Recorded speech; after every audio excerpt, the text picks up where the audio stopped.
Welcome to my channel economics simplified.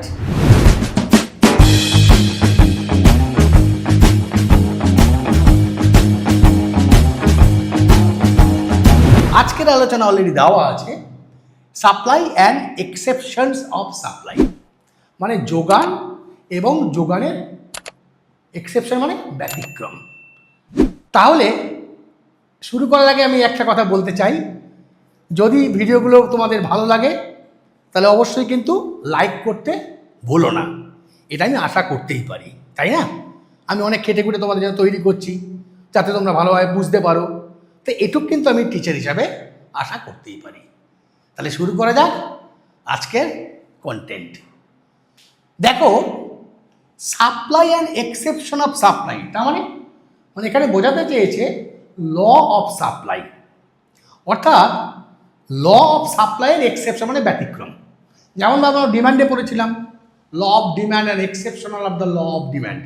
Similarly এখানে আমি বোঝাতে চাইব, দেখাতে চাইব যে কোন কোন ক্ষেত্রে যোগানের সূত্র খাটে না, তার মানে where the law of supply does not valid. তার আগে আমাদের জেনে নেওয়া দরকার সাপ্লাই ফাংশনটা কেমন, সাপ্লাই লবটা কি, এটসেট্রা। দেখো এখানে বলা হয়েছে, আমি লিখেছি সাপ্লাই ফাংশন কি না এস এক্স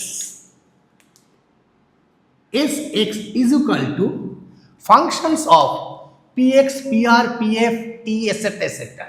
একটু ফ্লাশ আউট করে ফেলি, যদি আমার আগে ভিডিও আছে তাও একটু, যারা নতুন দেখছো তাদের জন্য।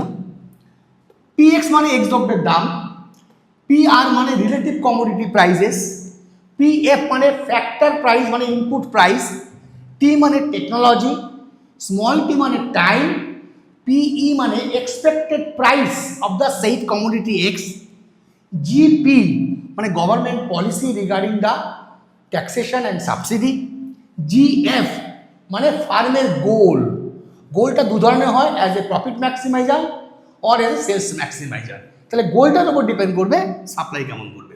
এবং এ মানে ন্যাচারাল ক্যালামিটিস, বন্যা, দুর্যোগ, তারপর খরা, এটসেট্রা এটসেট্রা। তাহলে এত কিছুর উপর একটা সাপ্লাই অফ এ কমোডিটি নির্ভর করে। সিমিলারলি ওই জন্য আমরা বলেছি supply the function of such and such ডিটারমিনেটস।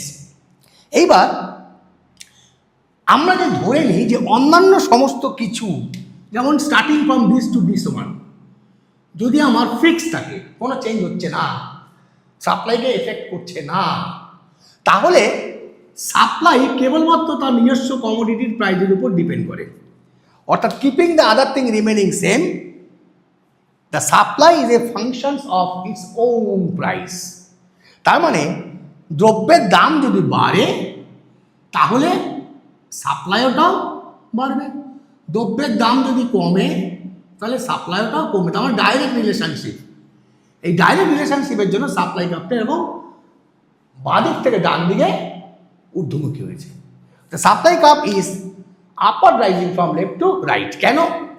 এই যে ল অফ সাপ্লাই অনুসারে যদি এটা বাড়ে মানে প্লাস, এটাও বাড়বে প্লাস, তাহলে প্লাসে প্লাসে প্লাস।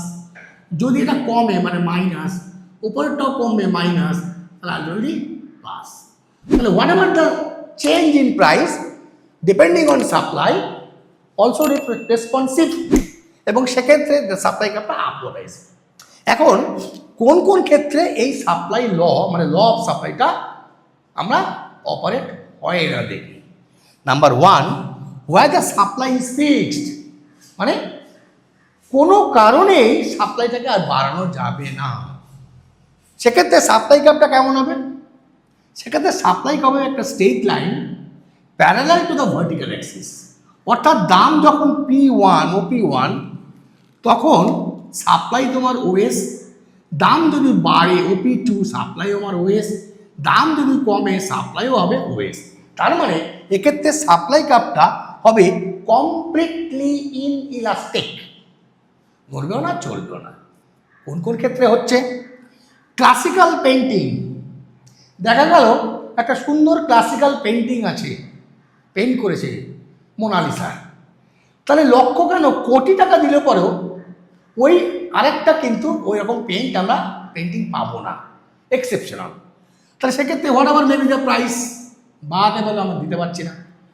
ওল্ড ম্যানুস্ক্রিপ্ট মানে ওল্ড যে পুরনো যে ম্যানুস্ক্রিপ্ট, যেমন দেখো তক্ষশিলা নালন্দা যখন বিশ্ববিদ্যালয় তখন যে তালপাতায় যে লেখা ছিল ওল্ড ম্যানুস্ক্রিপ্ট, এই লক্ষ কেন কোটি কোটি টাকা দিলেও ওই তালপাতার উপর লেখা ম্যানুস্ক্রিপ্টগুলো আর পাবো না, যার জন্য ওগুলো জাদুঘরে রাখা থাকে। নেক্সট, রেয়ার পোস্টেজ স্ট্যাম্প, অর্থাৎ যদি ইতিহাস ঘাটো তাহলে ডিফারেন্ট সময় পোস্টেজ যে স্ট্যাম্পগুলো আমরা পেয়েছি, এখন আমরা তো অনেক পাই না, অনেক আগেকার জিনিস অনেকে স্ট্যাম্প জমায় হবি, তাহলে সেক্ষেত্রে লক্ষ কেন কোটি টাকা দিলেও আমি আগের কিন্তু রেয়ার যে স্ট্যাম্পগুলো সেগুলো সাপ্লাই আমি বাড়াতে পারবো না। ওল্ড কয়েন, মান্দাতার আমলের কয়েন, তাম্রযুগ, রৌপ্য যুগ, হ্যাঁ সোনার যুগ যখন ছিল আমাদের বাংলায়, বা রূপোর টাকা যখন আমাদের ছিল, এই টাকা জিনিসটা অনেক ইন্টারেস্টিং। অন্য কোনো দিন একদিন এই টাকার উপর আলোচনা রাখবো, মানে কারেন্সির উপর। তাহলে এই যে ওল্ড কয়েন আমরা অনেকে জমায় নেশা, তাহলে ওল্ড কয়েনের ক্ষেত্রে যতই তুমি কোটি কোটি টাকা দাও আমি কিন্তু যোগানটা ওল্ড কয়েনের বাড়াতে পারবো না। সেক্ষেত্রে কিন্তু আমার সাপ্লাই কাপটা দেখতে এরকম হয়ে যাবে, মানে completely or perfectly in elastic.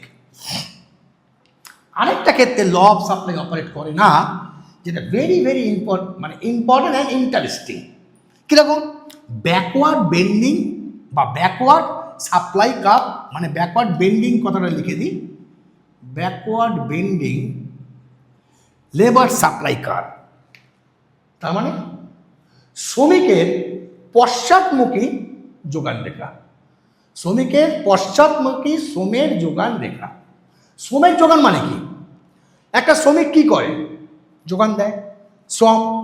একজন উৎপাদক শ্রমিককে ভাড়া করে না, তাহলে দাসপ্রথা হয়ে যাবে, কৃতদাসপ্রথা হয়ে যাবে, সেটা না। লেবারকে ভাড়া করে, not labourer. It is like as a generator. তুমি যখন জেনারেটারকে ভাড়া করো কোনো অনুষ্ঠানে, তুমি জেনারেটারকে ভাড়া করো না, জেনারেটারের মাধ্যমে যে ইলেকট্রিসিটি সাপ্লাই হচ্ছে সেইটাকে তুমি পয়সা দিচ্ছ, কারণ জেনারেটার লোকটা আবার ওকে নিয়ে যাচ্ছে। Similarly labour and labourer is a separate concept. তাহলে প্রডিউসার কিন্তু লেবারারকে করে না, লেবারকে ভাড়া করে, মানে শ্রম। তাহলে এই শ্রম, একজন লেবারার কি করে? ওয়েজ রেট বাড়ার সঙ্গে সঙ্গে সে অধিক ইনকাম করার জন্য পরিশ্রমটা বাড়িয়ে দেয়, কারণ বেশি ইনকাম করবে, কারণ তার ইচ্ছা স্ট্যান্ডার্ড অফ লিভিংটাকে মেনটেন করবে। আগে একটা জায়গায় ছিল, সে আরও ভালো জায়গায় থাকতে চাইছে, আরটু যোগান বাড়িয়ে বেশি পরিশ্রম করে ওয়েজ রেট বাড়লে পরে আরটু দাঁড়িয়ে দেবে। তো এইভাবে মানুষের এটা প্রবৃত্তি, হ্যালো। আচ্ছা, একটা মানুষ ম্যাক্সিমাম কতক্ষণ কাজ করতে পারে? যদি হাড় ভাঙা পরিশ্রম করে ম্যাক্সিমাম 24 আওয়ার্স, এর বেশি কখনোই পড়তে পারে না, কারণ পরের দিন তাহলে হয়ে যাবে। তাহলে আমি সেটাকেই চেষ্টা করেছি, ওটি এটা maximum time period is equal to 24 hours. Okay, এবার দেখো, ও থেকে ডান দিকে, O to right working hours মাপছি, আর টি থেকে লেফট ওয়ার্ড এটাকে মাপছি আমি লিজার টাইম। তার মানে working hours plus leisure hour is equal to 24 hours. তা সেটা দেখাচ্ছি এখন। যখন তোমার ওয়েজ রেট OW1, তখন একজন লেবার ওয়ার্ক সাপ্লাই করেছে, লেবার সাপ্লাই করেছে কত? OL1। রেস্ট করেছে কত? TL1। এটা দেখো TL1। এবার যখন ওয়েজ রেটটা বেড়েছে, বেশি ইনকাম করার জন্য OL2 করেছে, দেখো OL2। তার মানে যখনই ওয়েজ রেট বাড়লো তখনই আমার লেবার সাপ্লাই বাড়লো, আর তার সঙ্গে সঙ্গে লেবার সাপ্লাই অবধি বাড়ার জন্য লিজার কত? TL2। তার মানে এটা কমলো, কারণ হয় সে বিশ্রাম নেবে, না হলে সে ইনকাম। এই তো দুটো কাজ একটা লেবারের, সবারই কাজ, তুমি আমি সবার। তাহলে যতই বেশি বেশি করে ওয়েজ পাবো, তত আমি লিজারকে স্যাক্রিফাইস করবো, করে আমি লেবারটাকে দেবো। এখানে তাই হচ্ছে। এবার দেখা গেল ওয়েজ রেট বেড়ে আবার হয়েছে OW3, এবং লেবার সাপ্লাই সে আরও বাড়িয়ে করেছে OL3, বেরিয়ে দিয়েছে। তাহলে লিজার টাইমটাকে সে কমিয়ে দিয়েছে TL3, আরও কমিয়েছে। এবার মনে করো সেই বিন্দুটা হচ্ছে এই জায়গাটা, অর্থাৎ এই পরিমাণ ওয়েজ রেট হলে পরে আমি যে সাপ্লাইটা দিলাম labour, I am getting the maximum income. মানে আমি আমার ইনকামের স্যাচুরেশন পয়েন্টে পৌঁছে গেছি। তাহলে তারপরও যখন আমি ওয়েজ রেট বাড়বে তখন আমি কিন্তু ওয়ার্কিং আওয়ার্স থেকে লিজারটাকে বেশি পছন্দ করব। যার জন্য আমি তখন ওয়ার্কিং আওয়ার্সটাকে কমিয়ে দিয়েছি। দেখো OL4 হয়ে গেছে, আগে ছিল OL3, এখন হয়েছে OL4, তাহলে আগের থেকে কমিয়ে দিয়েছি। আগে ছিল রিজার্ভ টাইম TL3, এখন রিজার্ভ টাইম বেড়ে গিয়ে হয়েছে TL4, such that OL4 plus TL4 is equal two OT। তার মানে একটা নির্দিষ্ট সময়ের পর যতই তোমার ওয়েজ রেট বাড়ুক তখন সে ইনকামকে প্রেফার না করে রিজার্ভকে বেশি প্রেফার করে। যার জন্য একটা লেবারের ক্ষেত্রে একটা নির্দিষ্ট সময় অবধি সাপ্লাইটা বাড়ে, সাপ্লাই কাপটা আপওয়ার্ডমুখী, আপওয়ার্ড রাইজিং, তারপরে কিন্তু না ব্যাকওয়ার্ড বেন্ডিং হয়ে গেছে। এটা কিন্তু প্রত্যেকের ক্ষেত্রে হবে, হয়তো কারুরটা আগে কারুরটা পরে। হয়তো তোমার ক্ষেত্রে এটা হলো এইখানে, আমার ক্ষেত্রে হয়তো আরটু এগিয়ে গিয়ে হবে, আরেকজনের ক্ষেত্রে আরটু এগিয়ে গিয়ে হবে, বাট ইট উইল মাস্ট কাম।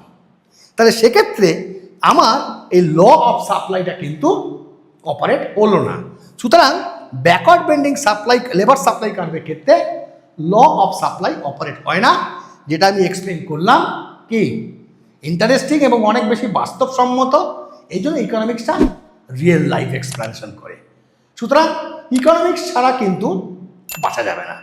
যদি কেউ ভাবে আমার কমার্স আমাকে তো পড়তেই হবে, আমার সায়েন্স বা আর্টস পড়তেই হবে, আমার তো সায়েন্স ইকোনমিক্স দরকার নেই, না।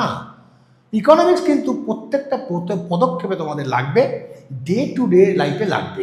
হ্যাঁ, অত ইন ডিটেলসে লাগবে না, কিন্তু তোমাকে জেনে রাখতে হবে যে ইকোনমিক্সটা জিনিসটা কী। এবং আমি আগেই বলেছিলাম ইকোনমিক্স একটা এমন সাবজেক্ট যে সাবজেক্টটা তোমাকে তোমার প্রতিদিন ডে টু ডে লাইফে লাগবে এবং তোমার জেনে রাখা দরকার তোমার নিজের স্বার্থে। ইকোনমিক্স বইয়ের পুঁথিগত বইয়ের বাইরে তোমাকে জানতে হবে। সুতরাং ভিডিওগুলো যদি ভালো লাগে তাহলে অবশ্যই লাইক করবে, আর যারা এখনও নিউ কামার্স বা দেখছো অথচ তুমি সাবস্ক্রাইব করোনি, করে রাখো, কারণ ফার্দার নোটিফিকেশান আসার জন্য, এবং প্রয়োজনে বা বন্ধুবান্ধবকে তুমি শেয়ার করো যাতে ওদেরকেও দেখার তুমি সুযোগ করে দিতে পারো। এইটুকু আশা আমি তোমাদের কাছে করতেই পারি। তাহলে আজকের মতো শেষ, আবার দেখা হচ্ছে আগামী দিনে নতুন ভিডিওর জন্য। Till then, good by.